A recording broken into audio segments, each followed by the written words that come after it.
Shit. The two faces sitting opposite me in the booth looked up at my curse, staring with quizzical amusement. The first, an extremely attractive-looking woman of about 19, smirked as she saw me gazing at my watch. "What's the matter, Billy?" she asked, her voice carrying the thick British accent with which I had become used to the last few weeks. "You gonna turn into a pumpkin at midnight?" Her companion, a guy about the same age, choked slightly on the pint of beer he'd been downing.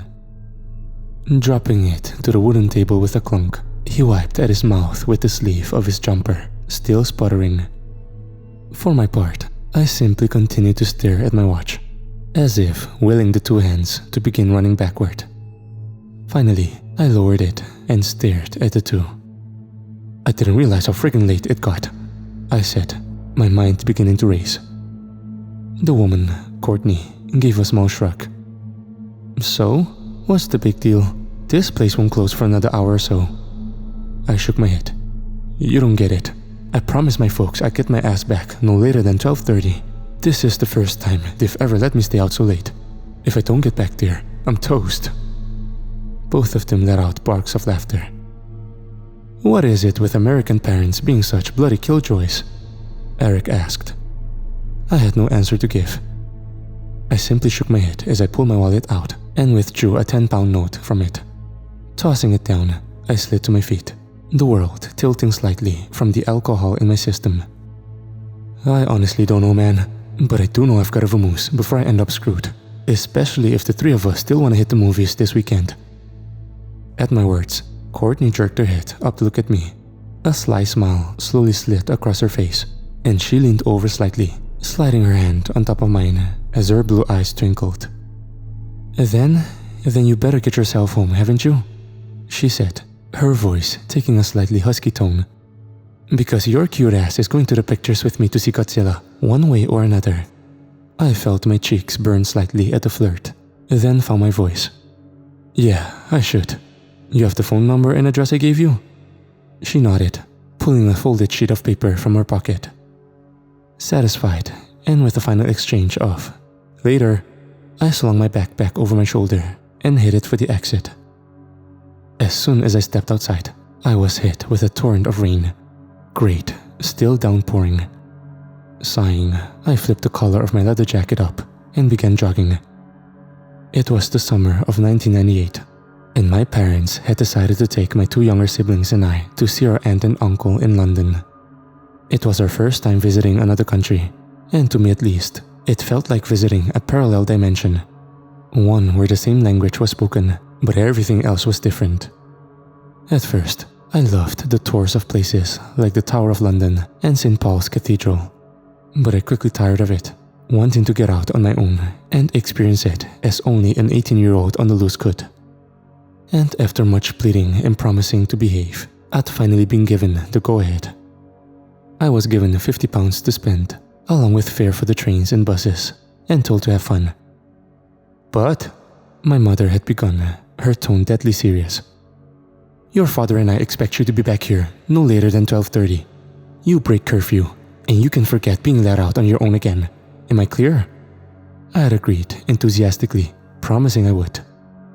And in truth, I had fully intended to keep my word. I just hadn't intended on meeting Courtney and Eric in Trafalgar Square. But when I'd locked eyes with the blonde bombshell across the square, sitting on the edge of the fountain in a tight skirt, I couldn't resist. The three of us spent the rest of the day just walking about the city, hitting up stores, and eventually ending up at a pub where they had delighted in buying me the first ever legal alcohol I'd had. And now, here I am running about like a chicken with its head cut off, trying to find a way back to Chelsea before I end up dead meat. I shook my head, trying to clear the slightly fuzziness in my vision as I raced towards the bright lights and blaring car horns of Piccadilly Circus. A moment later, I was awash in the neon signs advertising Foster's Beer, Sanyo Electronics, and Coca-Cola. This late at night, the square had emptied out considerably, though a number of people still streamed around, their faces hidden under umbrellas as they pushed past me. My eyes flickered first to a red double-decker bus as it passed by, then a black cab which was letting out the most goth couple I'd ever seen. I felt a slight anxiety. Even though I knew full well I was legally able to drink, years of being raised in the States and constantly reminded of what would happen if we were caught drinking before turning 21 gnawed at me. I don't exactly feel comfortable taking a cab tipsy, and don't even know how to get one of the buses to stop. Feeling the anxiety begin to fill me as I again glanced at my watch. I spared a final look around. That's when my eyes fell upon the sign for the underground across from me. As soon as I spied the large red circle with white lettering showing the way, I remembered the ticket in my pocket. Of course, I took it to get here, and since it's an all-day ticket, I can use it until midnight. My mind made up, I stopped to let a jeep pass through the intersection, then jogged across to the stairs. As I reached the top, I stopped to spare one final glance around. Despite the time crunch, I smiled, almost feeling truly like an adult for the first time in my life. "See you tomorrow," I whispered to nobody in particular, then hurried down the steps. The sounds of the world above dulled as I entered the hallway, my footsteps echoing off the tile walls.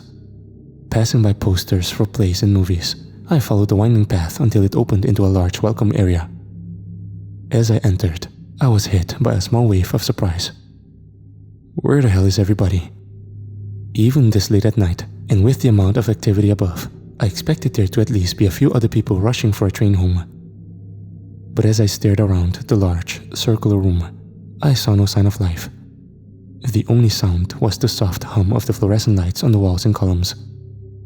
I gazed around for a moment longer, then began walking, my footfalls again echoing loudly back at me. Fumbling into the pocket of my jeans, I retrieved the crumpled ticket, smoothing it out as best as I could as I approached the gates to the platforms. "Oi!" The call from behind me made me freeze for a moment, all semblance of thought fleeing. Oh shit, man. Memories of my mother talking about taking the New York subway as a teenager flooded my mind. Stories about having to watch for armed robbers who'd corner helpless passengers and steal everything from them at knife point. I began to speedwalk towards the gates. "Stop!" I forced myself to turn towards the voice and began to softly laugh, filling with relief at the sight of what had to be a metro cop striding towards me. He appeared to be in his mid-40s, strands of brown hair peeking from under his cap. I shot a look at the name stamped into his vest. D. Kittens. As he approached, he caught sight of the look on my face, and the hardened expression he wore softened as he raised his hands. "My apologies. I startle you?" Still chuckling, I nodded, swallowing before answering. "Honestly, yeah, you did, officer. I didn't see anyone else down here when I entered." I gave a strange smile. Kinda scared the hell out of me. He let out a chuckle of his own as he finished making his way over to me and flashed a smile. "You're an American tourist, aren't you?" I nodded again. "Yes, sir." Turning, he pointed at the clock hanging from the ceiling. "Well, you might not know it, lad, but the station closes in about 20 minutes. The underground doesn't run after midnight or so." A small spike of worry rose at his words. "Crap. It doesn't?" I asked. He shook his head, rubbing his beard as he looked at me. "Where are you needing to go?" "I need to get back to Chelsea. I took a train from Sloane Square, but there was a different line than this, I think." At my words, a pleased look crossed the officer's face. "You might actually be in luck," he said, pointing at the signs over the escalators heading farther down. "The Piccadilly line doesn't stop at Sloane, but it does stop at South Kensington, roughly a 10-minute walk from Chelsea. The last train for the Bakerloo line is already gone, but there's one final westbound train for Piccadilly due in 10 minutes. If you hurry down, you should make it. Just follow the signs." I gave a sigh of relief and nodded, this time giving the cop a genuine smile. Thank you so much, sir." He nodded, then motioned for me to hurry. Giving him one final look, I turned and stepped up to the gate, sliding my ticket into the slot. It spat it back out, and I quickly slid through and jogged to the escalator. Stepping onto it, I leaned against the railing and closed my eyes. The rhythmic metallic clang filled my ears as I descended. Opening them as I felt it level out, I stepped off and hurried down the corridor. There were 3 hallways that branched off the main one. The one to the right was already barred off by a gate, the same one with the left branch of a fork straight ahead, which left only one choice. Welp, Guess I'm going this way. Taking the hallway to the right, I turned left and descended a set of steps. A moment later, I stepped out onto an empty train platform. I felt another wave of confusion. The sign at the top of the stairs said this was the Bakerloo platforms, but the cop said to follow the signs for the Piccadilly line. Where the hell am I supposed to go? The answer came as I turned to the left, spying the sign which pointed into yet another hallway. Ah, I muttered, feeling a bit sheepish. I started towards it, feeling a bit sure that I would make it back in time to my aunt and uncle's house on Burnshall Street. I stopped, almost mid-step as the sound came.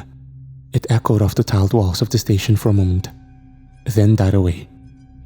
For a moment, I simply stared ahead, waiting to see if anyone would emerge. Nothing moved in the stillness. Come on, dude, you gotta get to the other platform before the train arrives. I began to move forward again, my boots clapping on the floor. This time I froze like a statue. The first time the sound had come, I couldn't figure out exactly where it had originated. The echo had been distorted. But this time, it had been much clearer. It had come from ahead, seemingly where the empty platform disappeared around a bend. I felt my pulse quicken slightly and swallowed. For a moment, I contemplated saying nothing. Then, I spoke. Hello? My voice echoed off the walls, bouncing back as it died away. Why the hell did you just do that? Haven't you seen enough horror movies? But I shook my head, pushing the thought away. This is real life, not a horror movie. For a moment, I continued to stand there waiting. Nobody answered my call. A mental image of the cop flashed through my mind. Maybe he came down a set of stairs for employees, making sure I'm not going to spray paint the walls or anything. The thought made me call out again. Officer, is that you?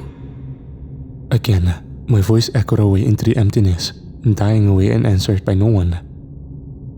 As I stared, a feeling suddenly fell over me. One that, alone on the platform, was not pleasant in the least. The feeling of being watched. I felt my pulse begin to quicken as it grew, shooting a look over my shoulder to make sure I wasn't being snuck up on. But nobody emerged from the hall behind me. I swung my gaze back, feeling a mixture of wariness and trepidation. And then, a sudden loud noise caused me to jump, my heart almost stopping as a booming man's voice shattered the silence.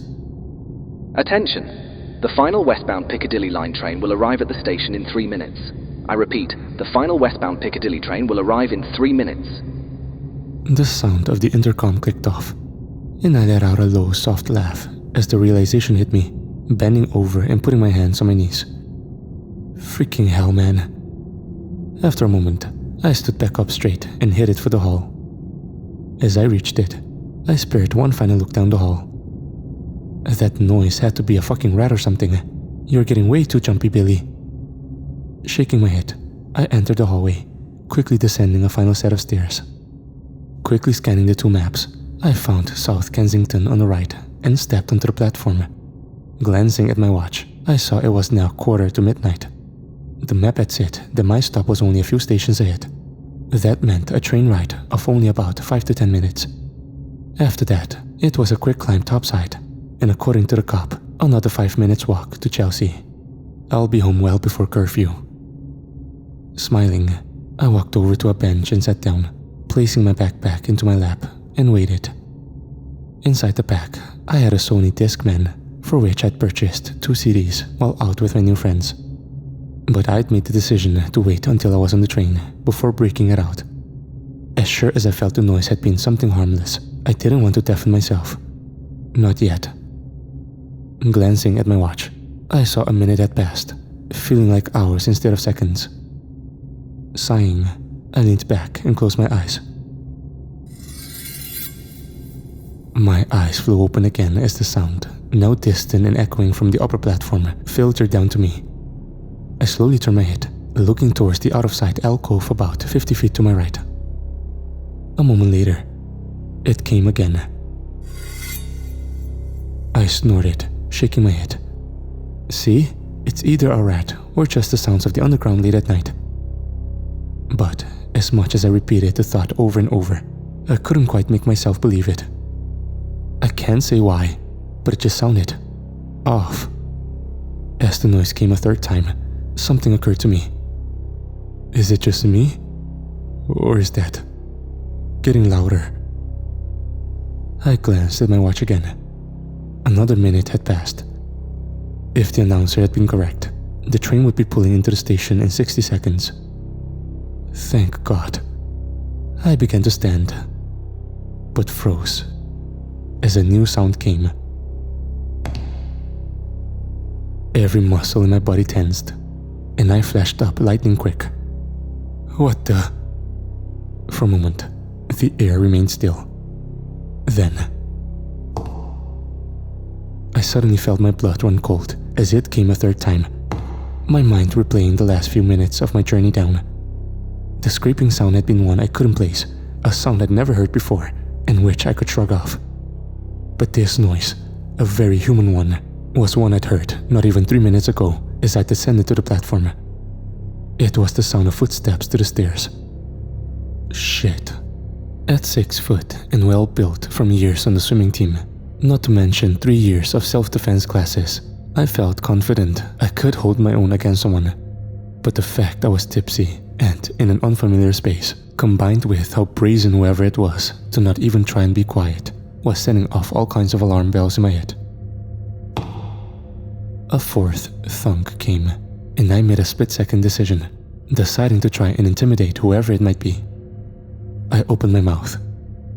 Okay, whoever's on the fucking stairs, if this is some kind of joke, I can assure you it's not the least bit amusing. Instantly, the sound stopped, the platform going silent once more. But this time, it wasn't any normal kind of silence.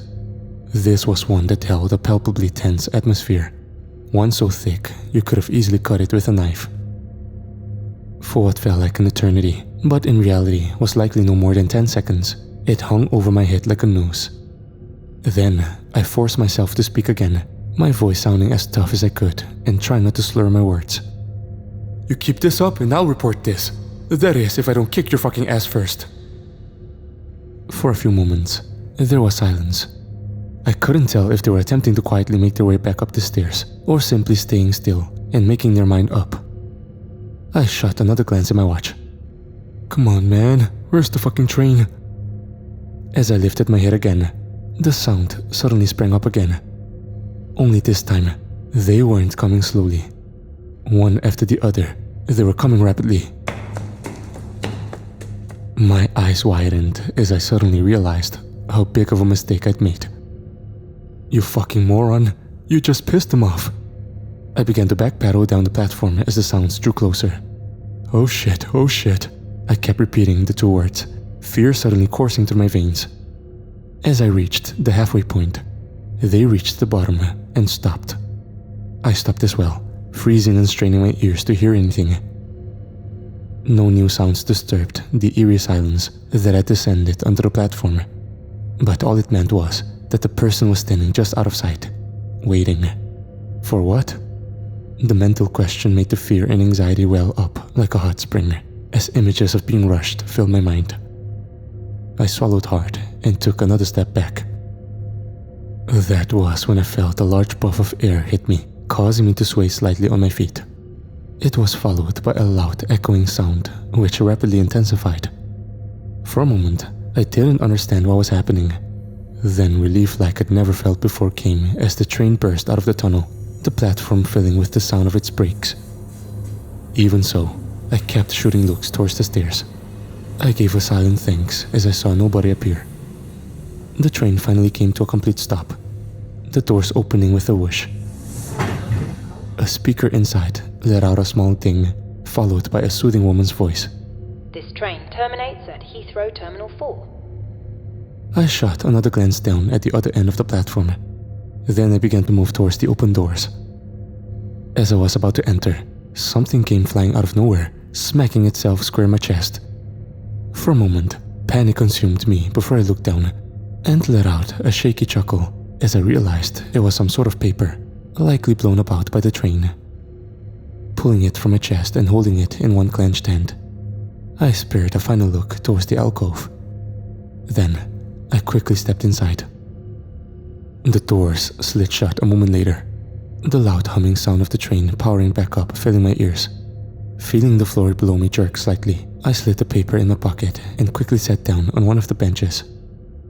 The platform began sliding by outside, and was replaced a few seconds later by the blackness of the underground tunnels. After a moment, confident that I hadn't been followed, I allowed my shoulders to slump as all the fear and tension I'd felt flowed out of my body like water. A huge sigh of relief escaped my lips. "Holy shit, dude," I muttered softly, then let out an equally soft, strained laugh. Taking another few deep breaths, I finally allowed myself to look around. Aside from myself, the car was completely empty. Abandoned newspapers lay where people had discarded them, and what looked like a styrofoam coffee cup rolled lazily under one of the patterned seats. Leaning around, I saw through the glass doors to both adjoining cars that they too were empty. "You're safe, man." The thought further reassured me, and I set my backpack aside and stood up, holding onto the metal bar running along the ceiling as I studied the map on the far wall.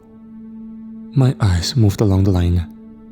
"Okay, 3 stops before Kensington," I said, making a mental note of them. Green Park, Hyde Park Corner, and Knightsbridge. Sitting back down in my seat as I felt the adrenaline which had filled my body begin to recede, replaced with a sudden tiredness, I reached over and unzipped my bag, pulling out my Discman and the 2 CDs I'd bought. Depeche Mode or Tears for Fears? I settled on Depeche Mode, popping the CD inside the Discman. Placing the headphones on my head, I hit play. A moment later, my ears were filled with the sound of Dave Gahan's voice as he began to sing World in My Eyes. Leaning back in my seat, I closed my eyes. As I listened, feeling my body rock slightly with the train, I decided that I wouldn't tell my parents what had happened to me. With the way they were, the news that I'd been accosted by an unseen presence would send them off the deep end. I'd absolutely be forbidden from going to the movies with Courtney this weekend. Like hell that's happening. I felt the train begin to slow. Opening my eyes and lifting one headphone, I watched as the empty platform rolled into view. The train stopped, and the doors opened. The woman's voice came from the train speakers again. This is Green Park. Please mind the gap between the train and the platform. After about 10 seconds, the doors closed, and the train began to move again. I slid the headphone back over my ear and relaxed again. The process repeated as the train rolled into Hyde Park Station. As the doors closed, I slid the headphone back on and leaned back, closing my eyes as Enjoy the Silence began blasting into my ears. One more stop. Thank you, God, for watching out for me tonight. Behind my eyelids, I could still faintly see the glow of the lights. As I began to bob my head back and forth to the music, I suddenly realized they had winked out. They came back on a moment later. Guess the London Underground is like the NYC subway. Certain spots, they hit and the light flickers. As the thought finished, they again flickered. In any other situation, and after a lifetime of riding the subway back home, it wouldn't have bothered me. But after my close call, it began to make me feel nervous again. My mind suddenly recalled the paper I'd been hit with, and to try and take my mind off things, I pulled it from my pocket to look at it. It was a program for a play, similar to one my parents and I had received a few nights ago when they dragged me to a theater in the West End. The top of the program gave the name of the theater in dark red font. Her Majesty's Theatre, Haymarket, SWI. I swung my gaze down to the title, reading it aloud. Jack Hilton presents Diana Dors and Dickie Henderson in Remains to be Seen. I shrugged my shoulders. Never heard of it before, or either of the actors. Local talent likely. My eyes fell even further down to the bottom, and I began to read the line which stated its opening date, and froze. I blinked my eyes a few times, as if doing so would change what I saw, but it didn't. The small black lettering remained. First performance, Tuesday, 16th of December, 1952. My mind raced. What the? How in the hell is something as old as this still floating around down here? It didn't even look 46 years old. It looks new. Feeling my head begin to spin, I leaned back in my seat and closed my eyes as I attempted to make sense of it. The lights again flickered for a moment, plunging the car back into darkness before flashing on again. As soon as they did though, I felt my body tense. Something in the train car now felt different.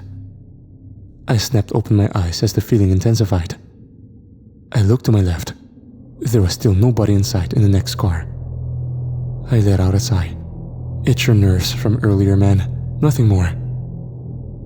Forcing another sigh out of my mouth, I swung my head to the right and had to clamp my mouth tightly shut to keep from screaming. I wasn't alone anymore. Someone sat in the far end of the car. Their face was hidden by the hood of a sweatshirt, one of the zip-up styles the kids at my school loved to wear. They appeared to pay me no attention, but the vibes they were giving off was putting me extremely on edge.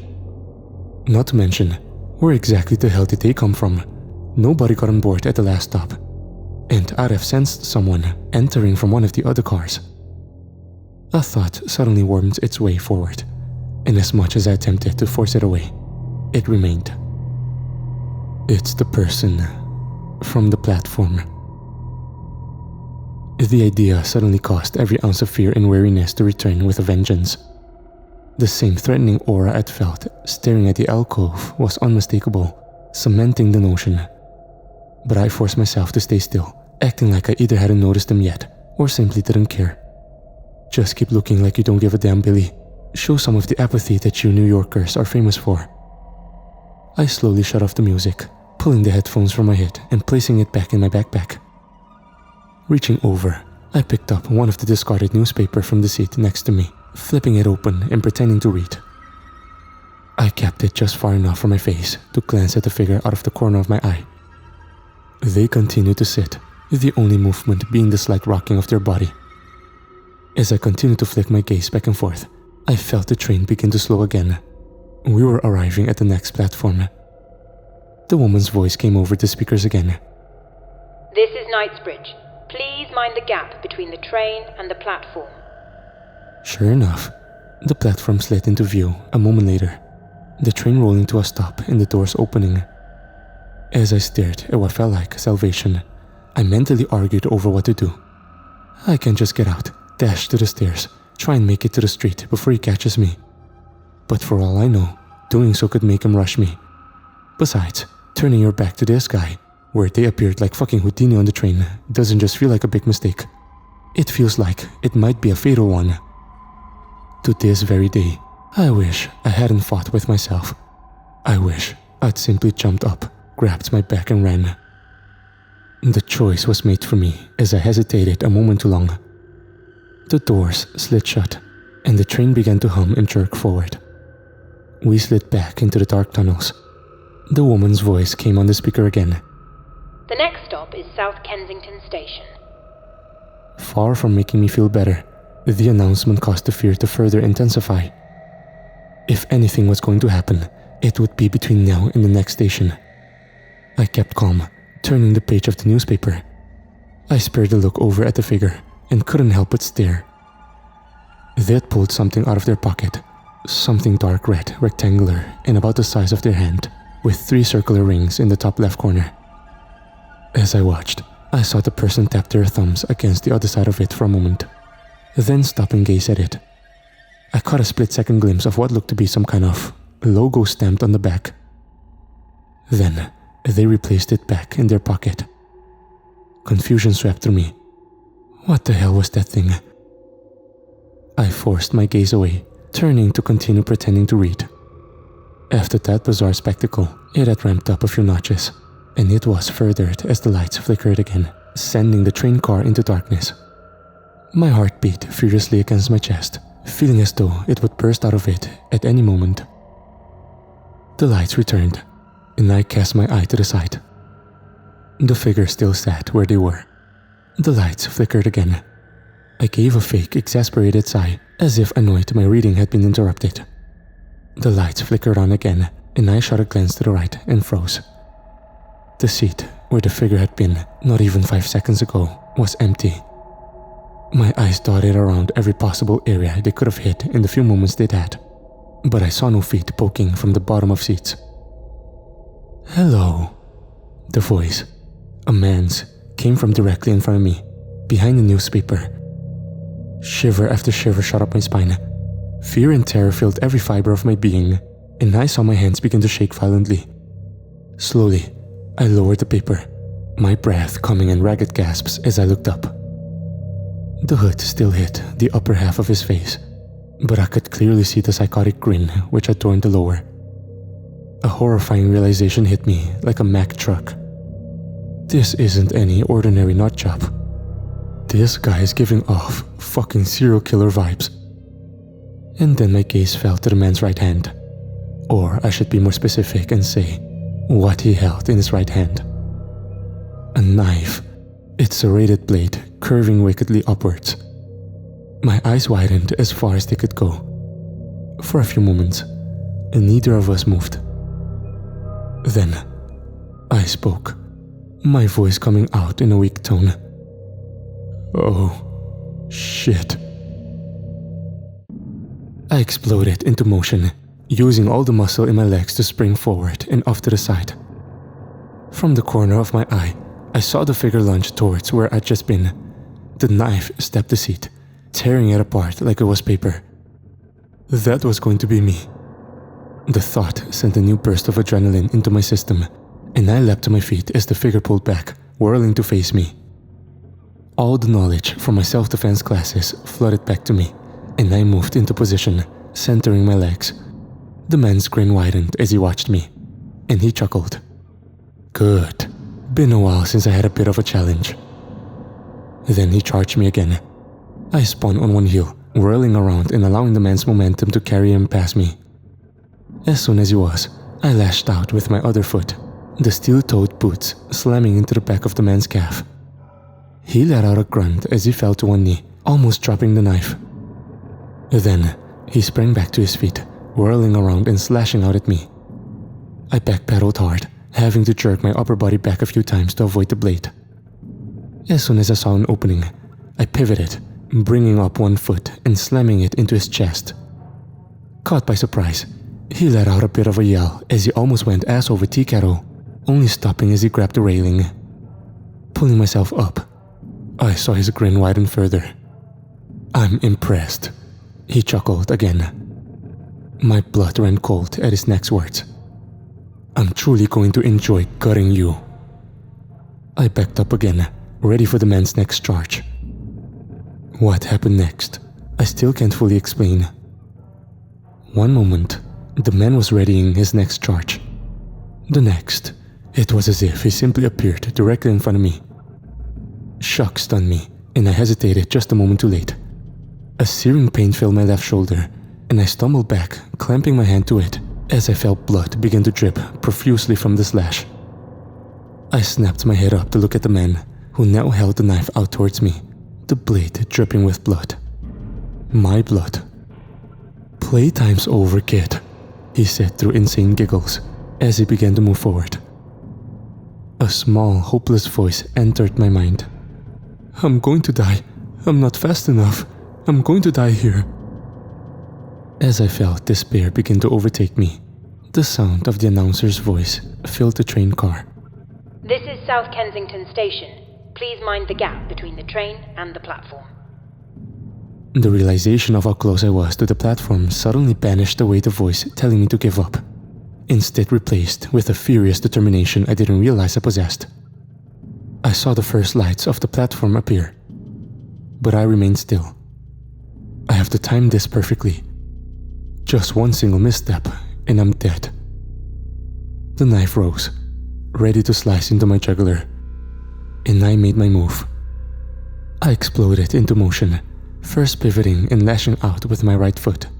A moment later, a sickening crack filled the train car, as his leg either snapped or popped out of its socket. At the same time, I snapped up with my left elbow, aiming for his right wrist. Again, my aim proved true, and the knife flew out of his hand embedding itself in the seat beside him. I heard him begin to let out a howl of pain and rage. But I wasn't through yet. I had one final move to keep him down long enough for me to escape. My left hand lashed out, grabbing the front of his hoodie as my right hand balled into a fist. I pulled back, putting every ounce of strength I had into it, and swung. The blow connected with the man's head, sending him flying backwards. There was a tearing sound, and I felt his hoodie split as I continued to hold it in a death grip. It tore from my grasp, and he fell to the floor in a heap, the hoodie sliding from his face as it fell apart. His eyes flew up to meet mine, insanity filling them as he continued to grin. My jaw dropped open. For a moment, I felt rooted to the spot as my eyes flicked back and forth, unable to look away. I only snapped out of it as I realized the man was beginning to attempt to stand up and heard the whoosh of the doors opening. I didn't hesitate any longer. I leapt over the man and snatched up my pack, sprinting for the doors as I heard the ding signifying they were about to close. I leapt through them, falling to the floor of the platform in a heap and spinning to see them close. From inside the car, just audible over the hum of the train powering up, I heard the man let out another scream of rage. Rage at having lost his prey. And then, the train pulled away. A few moments later, it disappeared into the blackness of the far tunnel. For a few more moments, I stared. Then, I slowly climbed to my feet, holding one hand tied to the still bleeding gash in my shoulder. That horrific night was 26 years ago.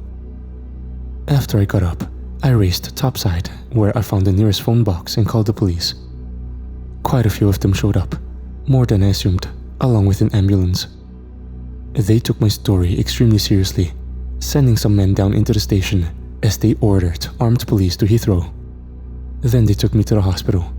It took almost 70 stitches to sew up my shoulder. They also called my parents. I still remember how Mom cried as she clutched me like a shipwreck victim to a life ring. Never have I even seen either of them that afraid. Courtney had a similar expression when she came to visit a few days later, after showing up unannounced to my aunt and uncle's house. The only good thing that came out of my stay in the hospital was, it was where she and I had our first kiss. The first of many. The cops never found him. They were waiting to check every car, top to bottom, when it arrived at its final stop. But they never found a trace of him, aside from the shredded seats he'd slashed into. I knew they wouldn't. Not after what I'd seen. And when an older officer came to take my statement again, it was confirmed, as he admitted to something. What I'm about to tell you, son, stays between you and me.